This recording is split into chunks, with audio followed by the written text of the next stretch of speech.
Yo, champion making. So it's Pokemon Unite's first birthday, so I decided to revisit the game, talk about it in general, and any changes that's happened over the course of the year. I might as well get my first controversial opinion out of the way, and that is about the pay-to-win mechanics that are present in the game. They're there, they've been talked about ever since the game first revealed. And really, while comparisons in terms of DPS and lane sustainability, they're undeniable. The comparisons have been tested, they've been observed, but I don't view a statistical advantage as big of a factor as a skill one. And I don't mean this in any sort of like brag out way, but if you were to think of a level 1 Souls run, it's like, sure, you could, if you were struggling in the game, grind up enough souls to gain a more of a statistical advantage or decrease the statistical disadvantage. It's never going to be enough to outweigh bad play. Now, none of this is being an apologist for Tencent. What they've done is bad practice, but I do feel that the game has received too much negative criticism over this. It's become overblown, and there are good things about the game that have not been acknowledged just because of this one thing. Now, another thing people like to say about this is that it's particularly scummy for Pokemon, of all franchises, to be engaging in this kind of monetization. You know, it's a game for kids, it's a game for younger audiences, except that's not entirely true. It definitely markets itself towards people like me, my generation, who grew up with the games, and it's fair for it to do so. And also, while it hasn't always engaged in things like microtransactions, I mean, it still definitely does do that in its mobile games. I think it's definitely being overlooked that this is a game franchise that ever since its inception has always released 2 or 3 games for a single entry, really. You know, they're doubling and tripling their profits for development costs. And we're talking about the IP that is the single most lucrative merchandising in the whole world. Now, none of this is to be, again, an apologist for the Pokemon company, but they are just that. They're a company. You know, they make games for us to then give them money. Anyways, let's actually talk about the game. So it had been exactly 222 days since I last logged in, and I should have screen grabbed that. And I was immediately greeted by a welcome back menu full of missions for loot. Sounds nice, right? But the UI of Unite is a mess. Always was, and it's only gotten worse.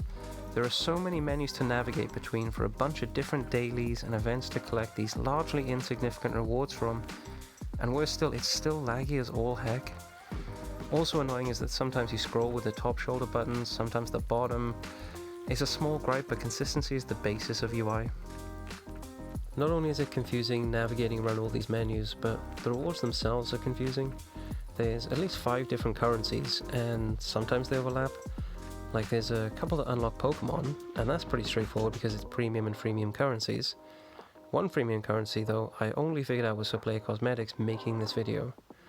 The reason that isn't obvious is because there's another freemium currency for player cosmetics, and around half the cosmetic items can only be purchased with premium currency anyway.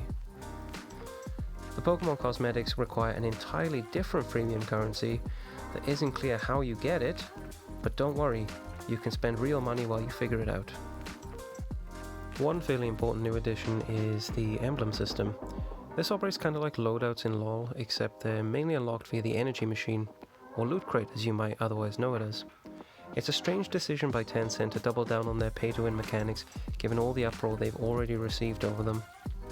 It is kinda cute that the emblems are collected in a dex though.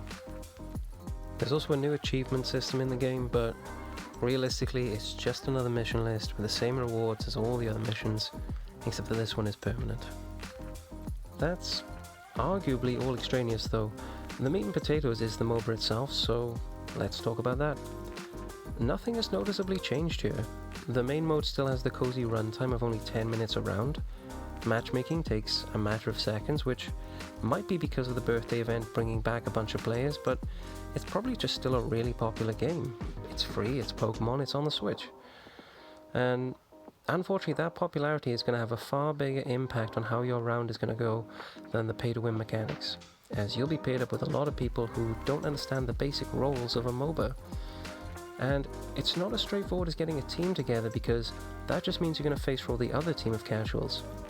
None of this is meant to be as gatekeepery as it sounds. It's just hard to believe a year's gone by and the average user hasn't noticeably improved. Now there is a nice minor addition in the character selection screen to encourage this development in play. There's now a little mini-map on the right hand side where everyone can visually represent where they'd like to start. But in my experience that was seldom utilised, or if it was, a lot of the times the players just changed their mind as soon as the game started.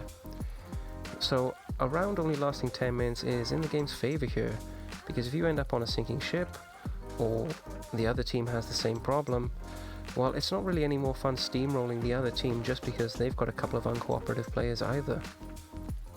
The character roster is filled out pretty nicely, although I would have thought it would be a little larger after a whole year, given that a significant appeal of this game is playing as your favourite Pokemon, and a lot of the groundwork already exists compared to creating a character entirely from scratch. As for the birthday event itself, well, there's not too much to say. For the most part, it is just another stream of goals to get you playing. Given that it's one of the ways Tencent make their money, they have been pretty generous giving away characters that also come with a cosmetic option. There's also a Pika Party event, which is a fun little mode. Everyone plays as a Pikachu, all the mobs have been replaced by Pikachu, and there's even a Gigantamax Pikachu in the jungle. The event seems to be running for the rest of the month if it's gotten you curious.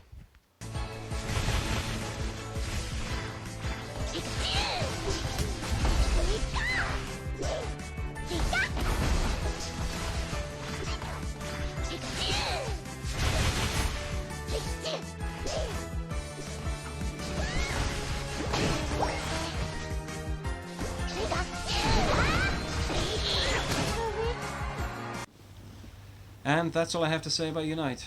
Now, to be fair to the game, I had an enjoyable enough time revisiting it for a few sessions, but nothing that's probably going to make me stick around long term. But I do still think it's a welcome addition to the Switch's library as a free-to-play game, as a MOBA. But it is still a MOBA, and these are competitive games by design. And it is impeded by that casual user base, and as much as the cases I've made for them already, it still would be better without the pay-to-win mechanics. So, with all that stuff in mind, it is hard for me to get too excited about booting the game back up again. Now, I'm not going to sit here and ask you to like, subscribe, any of that stuff. You can think for yourself. But if you want to chat some more about Unite, then I'll be in the comments.